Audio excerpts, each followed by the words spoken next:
From surprise returns and unexpected lore developments to literal leaked Battle Pass skins and features and so much more, don't miss a second of today's videos. We welcome you all to Fortnite Chapter 4 Season 2. Real quick, if you think Fortnite should grant you this many V-Bucks the next time you log on, Peely says you need to drop a like in 3, 2, 1. Hey, congratulations, enjoy your V-Bucks. Seriously though guys, Season 2's come around faster than we expected, with Fortnite literally shortening Season 1. On top of the fact there's so much leaks and intel pouring out by the day, it's vital you stick around until the end to get it all. Before we hop into that, look how insanely close we are to 2.525 million subscribers. It would put a giant smile on my face if you do hit the button now and turn on all notifications. After all, it only benefits you as we do give different subscribers every single day. So once you've subscribed, comment your Epic Games ID down below and what you'd like from the item shop, and boom, you could be featured in the next video. Me and my dog Charlie the Charcoal Pug want to thank you for supporting code FM1 inside the Fortnite item shop. Literally one of the shortest and easiest codes to enter, so enter it if you haven't already. But with that said, with all this intel, let's welcome you guys to Season 2, so make sure of course you don't go anywhere. Don't go anywhere. I'm sitting on my Don't back. go anywhere. First of all, it's important to note when Chapter 4 Season 2 is actually going to be starting, as the updated Battle Pass states it's running through this season until March 8th, and they also tweeted this out. What this means is Season 1 actually ends late on the 8th and then goes into downtime, which we're then going to be seeing once it lifts Season 2 early March 9. Before then, or when you're watching this video, the final downtime update of Season 1 may have gone live, the 5th one, version 23.50, introducing the second page of Geralt of Rivia rewards literally like quite late on before the release of next season. Fun fact, even if you're watching when these have released, did you know that they got revealed early, this wrap in this particular image that Fortnite tweeted out about when Geralt released, and also in the trailer, this glider obviously being his horse from The Witcher. Believe it or not, he was only one collaboration this season, as we also got Doomslayer in the Battle Pass out of the 8 outfits we usually see between level 1 and 100, which makes me believe Chapter 4 Season 2 is going to have at least 2 collaboration skins within the Battle Pass out of the 8 outfits, once again being, firstly, I'm guessing Attack on Titan. The first of 2 final parts to this releases or premieres on March 3rd, which only makes sense for them to integrate a collaboration with this in the Chapter 4 Season 2 Battle Pass, as anime collaborations always go down a treat. The Naruto collaboration announcement literally got more likes than the Chapter 2 first new map of Fortnite introduction, and then Dragon Ball even went a step further and beat Naruto's announcement tweet when they announced the initial collab, introducing, like we've seen for Most Wanted, a kind of limited time Battle Pass menu. Whether or not we get to see Titans in-game with mythic abilities, or whether we get mythic abilities like the ODM gear, which would look really cool, and here's an example of what that could look like utilised on Unreal Engine 5 from a free game being developed. Who knows, maybe we even get some of the Titans as skins. Personally, I'd like to see the Armoured Titan, as this was introduced also in Call of Duty. Out of the human characters too though, I'd love to see Mikasa Ackerman, Eren Yeager, and also Armin at least. Whilst many people believe the second collaboration skin in the Battle Pass to be Miles Morales, as we've been promised him for quite some time now, initially believing he'd release with Gwen Stacy in Chapter 3 Season 4 but in the item shop. The reason for this being is because the mythic web slingers have been updated, perhaps recolored in a Miles Morales spider suit like theme. Speaking of themes, whilst Miles Morales wouldn't contribute toward the overall one of next season, Attack on Titan actually might, due to the fact we've had so many implications that we're going to be seeing an H Japan like season with tons of anime skins and samurai like outfits. This was initially brought to players' attention after some suspicious looking bamboo shoots were implemented on the outskirts of the Citadel, which were actually indestructible but then soon after got vaulted from the game, so they're not there now. Data miners found from looking at this very bamboo in the files that they're working on a dojo POI for Fortnite Chapter 4 Season 2. Not only does this contribute to the ancient Japan-like theme that we're speculated to see, but it's safe to say now with the Rift Gate opening, we could see literally anything approach this brand new reality made up of different realities. Just like Chapter 2 Season 1 and Chapter 3 Season 1, we're not going to be seeing a live event this season, but that then makes it all the more interesting for what's going to go down in the next cinematic or story trailer, introducing us to the direction Fortnite is going. On top of that, on the Fortnite surveys, there's tons of skins that correlate to this particular theme, including this tiger skin, which is actually being worked on right now, and despite the other skins correlating to the theme I've just mentioned, of course this one more so than any other, literally having ghost samurai warrior masks kind of coming out of the helmet. Don't worry, this Japanese theme isn't going to affect the whole map, as they never revamp it, just particularly one segment, and we know this confirmed because they're working on a gym city or small gym like area for Chapter 4 Season 2. Considering Dwayne "The Rock" Johnson, you know, who is the Foundation, loves going to the gym in real life, does this mean the return of the Foundation perhaps, and maybe with that Jonesy, who perhaps was with him when other members of the Seven got consumed in Chrome? Or could they all return, Jonesy, the Foundation, and all members of the Seven that are changed by the Chrome thanks to the opening of the Rift Gate, which actually is going to get destroyed shortly after, confirmed thanks to these leaked files?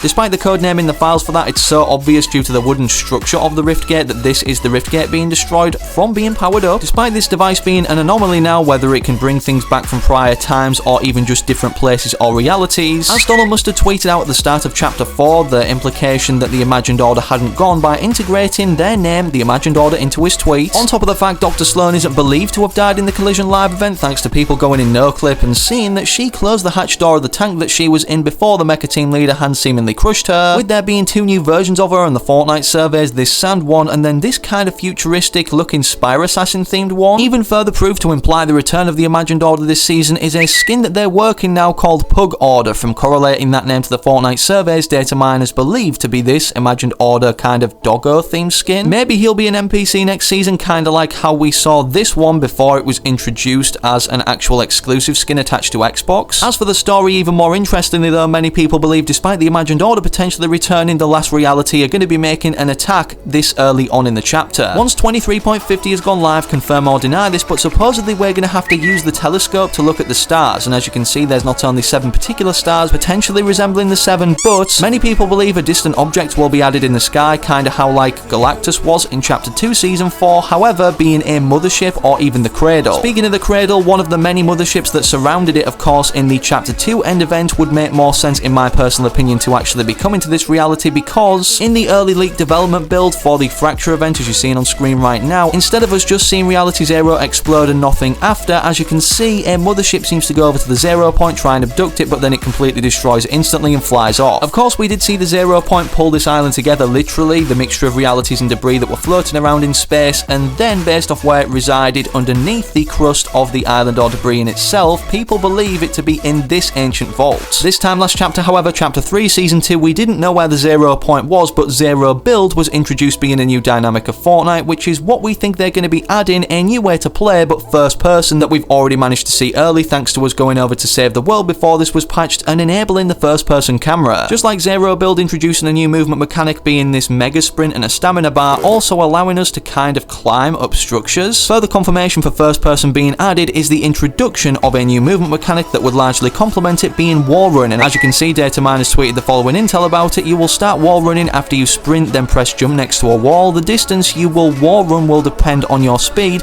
and then the distance you will jump after wall running to get off the wall will also depend on your speed. This is not the only movement mechanic Epic Games have been working on though, for those that have forgotten about the double jump feature, which allows us to somersault, which I don't think would work well in first person, so perhaps they add this to try and split the player base across third and first person. This has been worked on in the files for quite some time, but not for as long as what would make sense totally again with first person being introduced, weapon charms. So many other games already utilise this cool feature in first person shooters, and with Fortnite becoming that or having us the option to play in first person, as it literally got leaked way back in Chapter 1 Season X, the only ever Season 10 we've seen of a chapter, with many different examples or descriptions of what the charms could look like dangling off our weapon on screen right now. It only makes sense if Epic Games makes something and introduce it as cool as this concept by Dev Inc. to actually have on our weapons alongside wraps that we can already have to customise them. Of course wraps affect vehicles too though, which we may be seeing a new one for at the start of next season to traverse around the island, now being a battle jet ski according to data miners who pointed out that somebody who works for Epic actually posted this particular art piece showing in early development or sketch form what that could look like. I'm just saying if not introduced this season, perhaps for Chapter 4 Season 3, as this will be around the summertime when it releases, and fingers crossed by then too we see the introduction of what's been worked on for quite some time also, rideable flying animals, perhaps needing the saddler item to be mounted, which we actually saw utilised in the Chapter 3 Season 3 cinematic trailer where Meowscles was skitching on the back of a boat. Speaking of Meowscles and that summer theme season in Chapter 3, however, there is another summer version of Meowscles on the Fortnite survey, so we could also potentially be seeing this in Chapter 4 Season 3, but as we saw the origin and the two sisters before they were introduced in Chapter 3 Season 2 on the Fortnite surveys, another member of the Seven, well constructed by the scientist anyway that's not technically one of them but is aiding them or on their side, is Amy. As already shown this video on screen, here is what Amy looks like off the Fortnite surveys according to people in the community, and my thumbnail designer managed to create a full model version of Amy. Hopefully we'll be able to compare this to the real thing in the Chapter 4 Season 2 Battle Pass, alongside something that people have been wanting to see for over 2 years now since it initially leaked, being Peter Griffin. Under the codename French Fry in the files in Chapter 2 Season 5, we could see a chicken fight scene and so many kind of snapshots from Family Guy. The only reference since then to Family Guy in Fortnite we've seen was in Chapter 3 Season 3, perhaps not even being intentional, with this bathtub on the outside of a broken building scene, which could have been resembling the scene where Cleveland gets his house blown up and falls out in a bathtub. The Family Guy collab was also spotted to be worked on or in the works on this Epic Games employee's computer from a live stream that was unintentionally shown. As we've already had Doomslayer, Darth Vader, Indiana Jones, basically everything on here other than Family Guy, on top of the fact they're working on a male skin under their codename French Fry. It wouldn't surprise me if Peter Griffin potentially looking like this, like an anime outlining, you know how they do the anime character skins, comes to Fortnite and hopefully in the Chapter 4 Season 2 Battle Pass. Speaking of the Battle Pass, of course it always costs 950 V-Bucks and there's 33 rewards between level 1 and 100. If you want a slightly better deal and a head start, however, you can get the Battle Bundle or extra tiers from the item shop, which cost an extra 1,850 V-Bucks each season. Or if you're subscribed to the Fortnite crew every single month, of course you'll just be simply granted it when it rolls around the time for Season 2 to release, alongside when March starts Rift Knight Kira. Here are all the rewards surrounding him on screen right now, and the harvesting tool, believe it or not, is exclusive to people who own the crew pack during February or March. So if you aren't subscribed in February, March is your only chance to get it. With the return of Tilted's Clock Tower in the snow biome this season, people have thought this is the only thing we're going to be seeing of this POI. However, like Chapter 3 with the melting of this ice, could we be seeing more ice melt around this particular clock tower, unveiling the entire POI? Data miners seem to think so, as they're currently working on more things to do with Tilted Towers, and as you can see, it's for the Chapter 4 map, which is codename Asteria in the game's files. Drop a like if you want it to fully return in Season 2 and subscribe to the channel with all notifications turned on so that you don't miss any future videos. But speaking of other videos, click this one I've specifically picked out for you on screen right now, but most importantly, hopefully I can catch you in the very next one I do publish on the channel.